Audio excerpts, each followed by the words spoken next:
Hello मेरी प्यारी YouTube family, कैसे हो आप। आशा करती हूँ आप बहुत अच्छी तरीके से होंगे। तो फ्रेंड्स, मैं हूँ नीतू त्रिपाठी। तो नीतू त्रिपाठी व्लॉग्स में आपका फिर से स्वागत है, अभिनंदन है। तो फ्रेंड्स, अभी मॉर्निंग हो चुकी है, तो अभी मैं हूँ किचन में। तो मॉर्निंग का ब्रेकफास्ट बन रहा है। तो बस यहाँ आज हलवा बन रहा है। अब 2-3 दिन से लगातार ही हलवा बन रहा है, क्योंकि अभी घर में पोहा ख़त्म हो चुका है। तो पराठे का किसी का मन नहीं है खाने का, तो पराठे होना चाहिए तो कोई वैरायटी के। तो वो वैरायटी हमने पिछली बार बना दी थी, पालक की पूड़ी या पालक के पराठे बनाए थे। तो हलवा तो बन ही रहा है साथ में, और अच्छा भी लगता है कि चलो ठीक है, पोहा ख़त्म हो गया तो दूसरा कुछ ना कुछ चाहिए। और पापा को तो बहुत अच्छा लगता है, सूजी का हलवा हुआ, आटे का हलवा हुआ, तो बहुत अच्छा लगता है और पेट भी भर जाता है। तो यहाँ पापा के लिए बन रहा है हलवा, और बच्चे भी कुछ बच जाएगा तो बच्चे भी खा लेंगे और देवांश भी खा ही लेते हैं। तो यहाँ मैंने प्लेट में सर्व कर दिया है, और गर्मा गर्म, और अच्छा गर्मा गर्म ही अच्छा लगता है। और किसको ठंडा अच्छा लगता है वो भी कमेंट करके मुझे ज़रूर बताइएगा। और जब तक इसमें घी ऊपर से नहीं डालेंगे तब तक और स्वाद अच्छा नहीं लगता है। तो स्वाद तो घी का ही होता है, और वैसे तो थोड़ा बहुत जो रोस्ट कर लिया था तो घी में ही रोस्ट किया है। तो चलते हैं, पापा को दे देते हैं नाश्ता। और आप ड्राई फ्रूट डाल सकते हैं तो ड्राई फ्रूट भी डाल सकते हैं। और बस यहाँ दूसरा नाश्ता बन रहा है बच्चों के लिए। और वही चुटपुट हलवा खाने के बाद फिर उनको भूख लग आई है, क्योंकि आटा मैंने गूंदा था पालक की पूड़ी का।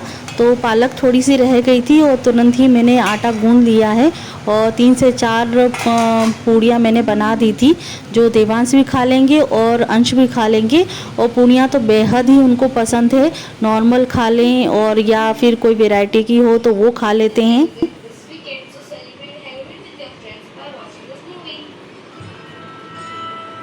लाऊं पूड़ी, एक और पूड़ी लाऊं, पूड़ी पूड़ी बाबू, देवांश पूड़ी लाऊं।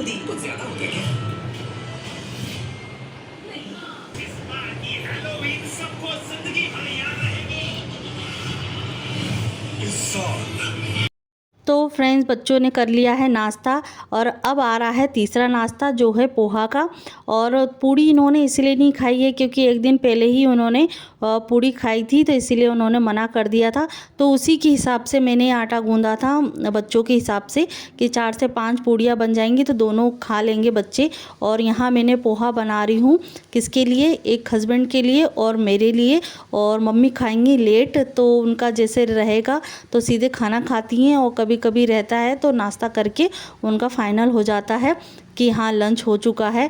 तो यहाँ मैं अपने लिए और हस्बैंड के लिए बना रही हूँ नाश्ता, पोहा।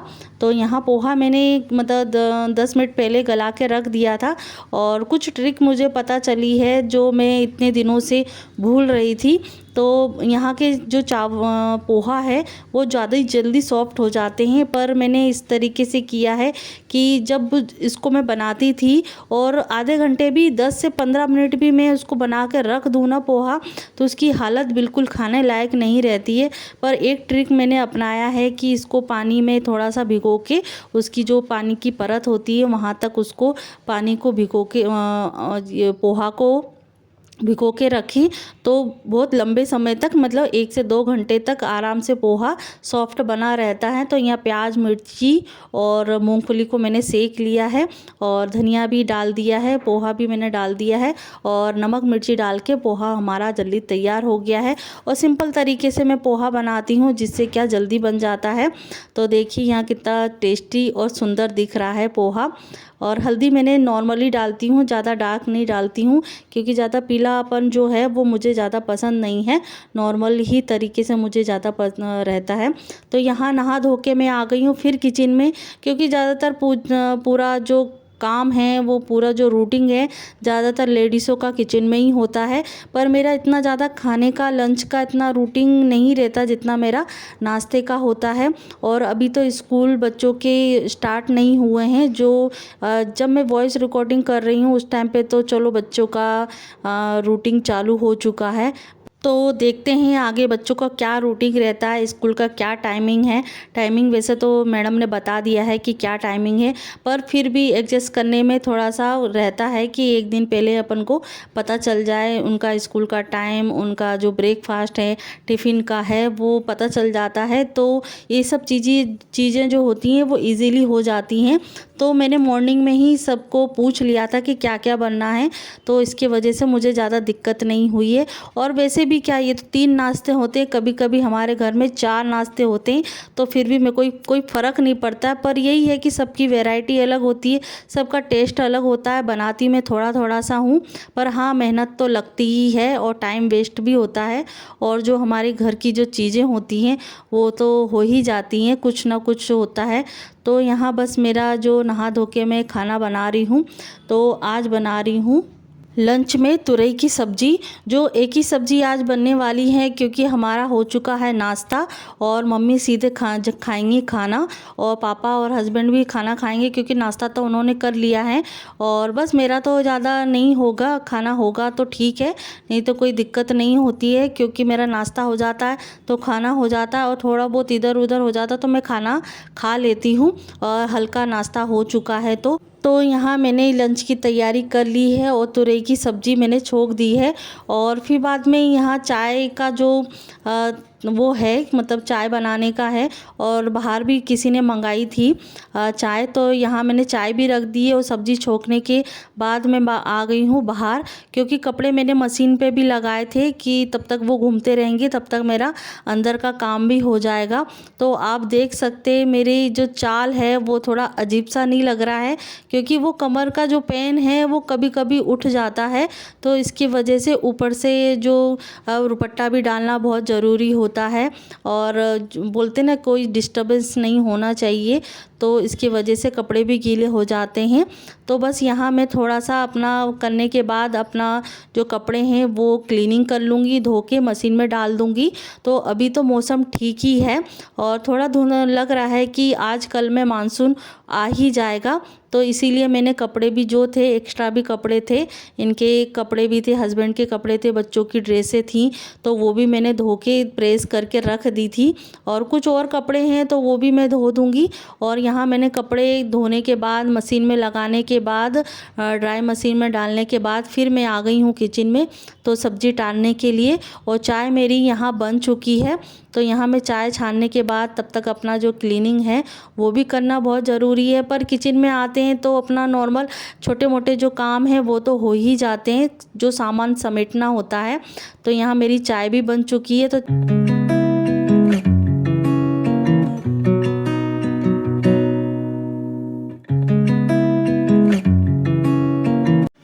फ्रेंड्स, मेरा घर का काम इस तरीके से ही होता है, और इस तरीके से मैं मेंटेन करके रखती हूँ, छोटे से छोटा और बड़े से बड़ा जो काम होता है। और बाहर के जो काम होते हैं तो वो कभी मम्मी संभाल लेती हैं, कभी पापा संभाल लेते हैं, कभी हस्बैंड भी संभाल लेते हैं, जो मेरे लायक नहीं होता है। लायक तो सभी चीज़ें, पर कुछ कुछ चीज़ें होती हैं ना कि घर के अंदर सब चीज़ें हो जाती हैं, तो वो करना चाहिए। और ये है कि बच्चों को लाना ले जाना, जो ये काम है ये तो मैं कर लेती हूँ। और बस ये है कि अभी स्कूल स्टार्ट नहीं हुए हैं, और 1-2 दिन और लगेगा स्कूल स्टार्ट हुए। और बस मौसम थोड़ा सा ऐसा ही लग रहा है, मानसून आने को है।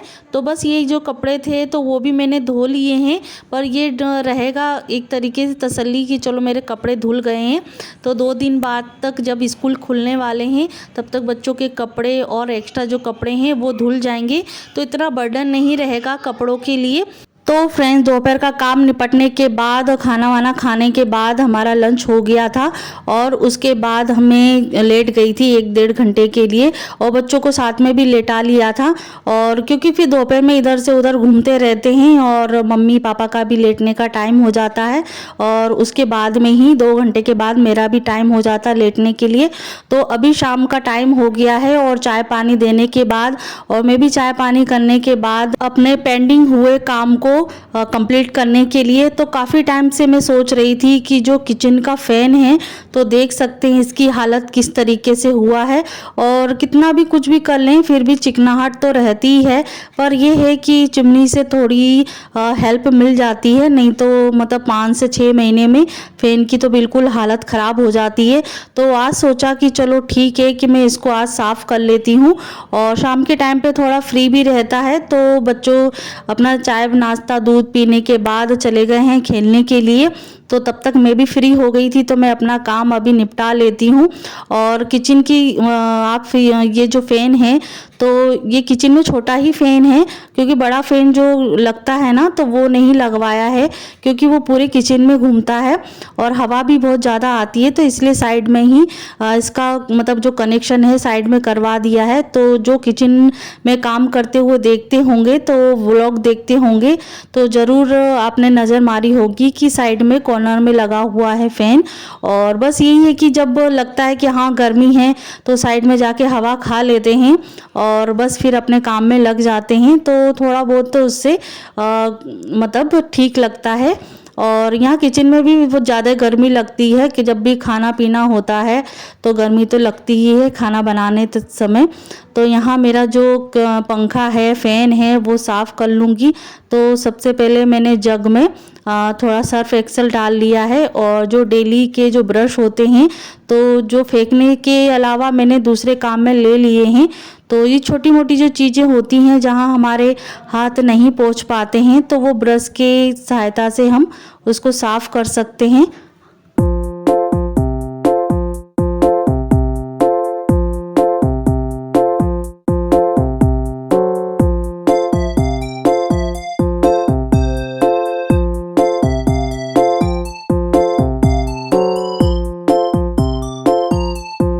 तो फ्रेंड्स इस छोटे से फ़ैन को साफ़ करने में कुछ आधे घंटे से ज़्यादा टाइम लग गया था। 1 घंटा तो नहीं लगा पर आधे घंटे से ज़्यादा टाइम लग गया था।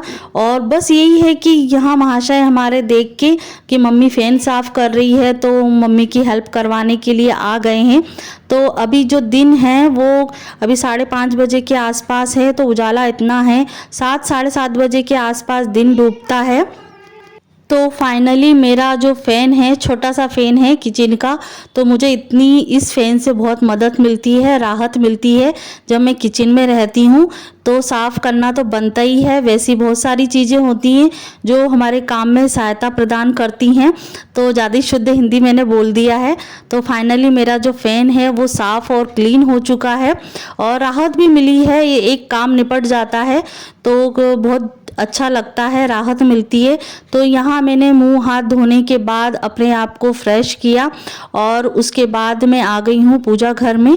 तो क्योंकि शाम की मुझे पूजा करनी थी, तो यहाँ मुंह हाथ धोने के बाद मैं पूरे जो दिए हैं तो वो मैं तैयार कर लूँगी। तो किसी ने मुझसे पूछा था कि आपके दिए जो हैं वो 5 दिए किस मैटर पे लगाए जाते हैं, किस उपलक्ष्य पे लगाए जाते हैं, तो और कहाँ कहाँ लगाए जाते हैं। तो मैं आपको बताऊं कि एक दिया जो मेन होता है वो मंदिर का होता है। तो 2 दिए जो हैं वो 3 दिए जो हैं वो घी के लगते हैं और 2 हैं सरसों के तेल के लगते हैं। तो आप तेल कौन सा भी ले सकते हैं, तेल होना चाहिए। और 3 दिए जो हैं वो घी के लगते हैं। तो एक जो मेन दिया है वो मंदिर का है, तो वो सामने लगाया जाता है। एक तुलसा माता पे लगाया जाता है, एक भोले बाबा पे लगाया जाता है। बाहर बरामदे में हमारे तुलसा माता और भोले बाबा विराजमान हैं, तो वहाँ लगाती हूँ। और एक जो दिया है जो सरसों के तेल का दिया रहता है तो वो एक मेन द्वार पे लगाया जाता है। और एक जो दिया है वो मतलब हमारा डेली का सुबह और शाम को जलता रहता है, तो वो सुबह शाम को हम लगाते हैं। तो फ्रेंड्स आज माता रानी का लास्ट दिन नवमी है आज। तो माता रानी की अभी गुप्त नवरात्रि चल रही थी, तो आज नवमी है, तो उसी की पूजा मॉर्निंग में हो चुकी है। तो वो मैंने शेयर नहीं की है। तो अभी जो शाम की जो दिए हैं वो लगा रहे हैं, और साइड में जो सुबह भोग लगा था माता रानी को पूरी तरीके से खाना दिया जाता है, हलवा पूरी और खीर खिलाया जाता है, वो साइड में रखी हैं। और गाय आई नहीं थी तो गाय को अभी खिलाया नहीं गया है, तो कल खिला देंगे जब मॉर्निंग होगी तब। तो देखिए ये 5 दिए हैं, तो उनकी जगह पे हम उनको प्रज्वलित कर देंगे। तो आशा करती हूँ आपको ये व्लॉग अच्छा लगा होगा, मेरी पूजा अच्छी लगी होगी या क्लीनिंग अच्छी लगी होगी और आपके लिए कुछ यूज़फुल होता है। तो प्लीज़ मेरे चैनल पे जो नए हैं तो मेरे चैनल को सब्सक्राइब कीजिएगा, लाइक कीजिएगा और कमेंट ज़रूर कीजिएगा कि ब्लॉग कैसा लग रहा है। तो अगले वीडियो में मिलते हैं। तो माता रानी हमें और आपको, आपके परिवार को, हमारे परिवार को स्वस्थ रखे और स्वच्छ रखे। अगले वीडियो में मिलते हैं।